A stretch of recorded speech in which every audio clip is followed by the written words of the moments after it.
তাহলে আপনার পক্ষে তো এত টাকা পয়সা সম্ভব না, মানে যারা আপনার ফ্যান ফলোয়ার যারা আছে, যারা আপনাকে চিনে, অনেকেই কাছে আপনি বলেছেন যে আমাকে একটু আর্থিক হেল্প করার জন্য, কারোর কাছ থেকে কোনো সাহায্য সহযোগিতা পেয়েছেন আপনি?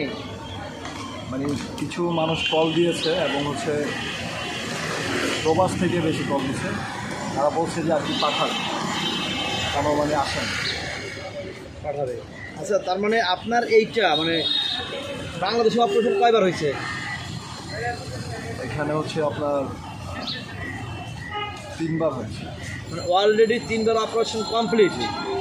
আচ্ছা, মানে এরপরে কি আবার অপারেশন করবে এই বাংলাদেশে, নাকি আপনি একেবারে একেবারে চেন্নাই গিয়ে, চেন্নাইতে একবার বাইরে গিয়ে? আচ্ছা, চেন্নাই ডাক্তার কি আপনার এইগুলো ভিডিও করে দেখছে না তাকে কীভাবে এটা করলেন? চেন্নাই ডক্টর আমাদের যখন ভিডিও ভাইরাল হয় বাংলাদেশে, হ্যাঁ, সোশ্যাল মিডিয়াতে, তারপর বিভিন্ন টিভি চ্যানেল, তারপর হচ্ছে গণমাধ্যমে যখন ভাইরাল হয়, তারপর হচ্ছে তারা দেখার পরে আমাকে নক দিয়েছে।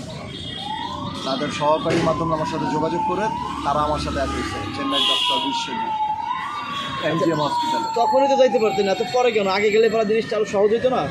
নেট ড্রপ ছিল অনেকদিন, যার কারণে তারা এতদিন যোগাযোগ করতে পারেনি। নেট চালু হওয়ার পরে যোগাযোগ করছে।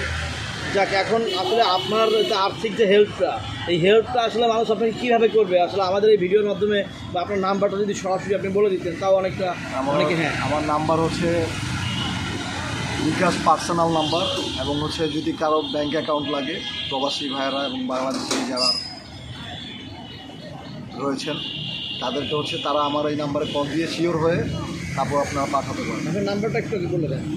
01760091500। আবার 01760091500। আচ্ছা, নাম্বারটা একটু স্ক্রিনে দিয়ে দিলাম। আচ্ছা, পার্সোনাল নাম্বার। তো এখন যারা প্রবাসী এবং দেশের যারা বিত্তশালী যারা আছে, অনেক টাকাওয়ালারা আছে, অনেকেই হেল্প করতে চায়, আসলে তাদেরকে আপনি কী বলবেন? আশা করি তারা যদি এই ছোটো ভাইটার পাশে এসে দাঁড়ায়, চিরকৃতজ্ঞ থাকবে। আচ্ছা, মানে আমি একটু কথা বলতে চাই যে আপনার যে ঘটনাটা ঘটেছে, আসলে এখানে তো আরও অনেক ধরনের আগে পরে অনেকের সাথে ঘটছে, এইখানে তো অনেক অপারেশন অনেকে আসছে, তো তাদের সাথে কি কারোর সাথে কোনো যোগাযোগ হয়েছে যে তারা এখান থেকে ভালো হয়ে গেছে, এরকম কোনো রেকর্ড আছে কিনা? আসলে আমি এটা জানি না, কারণ আমি তো হচ্ছে চিকিৎসাধীনে আছি, আমি কারোর সাথে এভাবে কথা হয়নি, যার কারণে হচ্ছে আমি এটা বলতে পারবো না। এখন এই মুহূর্তে মানে অনেক ব্যয়বহুল একটা ব্যাপার, অনেক।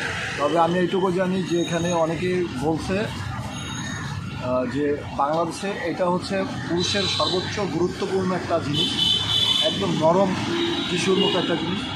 এই জিনিসটা খুবই মানে যত্ন সহকারে কাজ করতে হয়, যার কারণে এটা মেশিনের মাধ্যমেও দেখতে হয় যে আসলে এটা প্রপারলি লেগেছে কিনা, বা অনেক কিছু বিষয় আছে যেগুলো ডক্টররা বলবে, ডক্টরেট করেছেন তারা।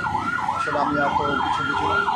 তো আমাকে চেন্নাই যাওয়ার জন্য পরামর্শ করেছে ডক্টর, যে ওইখানে অ্যাভেলেবেল কাজ হয়। অনেকে ওই যে লিঙ্গ পরিবর্তন করে আসে এখানে, তো তারা চাইলে আমাকে হচ্ছে ওটা এক্সচেঞ্জও করে দিতে পারে।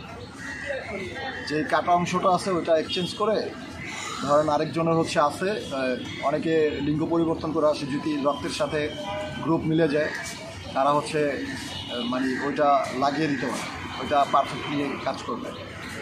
মানে এই ব্যাপারটা আপনার সাথে কথা হয়েছে? ও, মানে আপনি ওইখান থেকে একটা আশ্বাস পাচ্ছেন যে না, আমি চেন্নাইতে গেলে মোটামুটি একটা ভালো সমাধান পাবো বা ভালো একটা চিকিৎসা পাবো।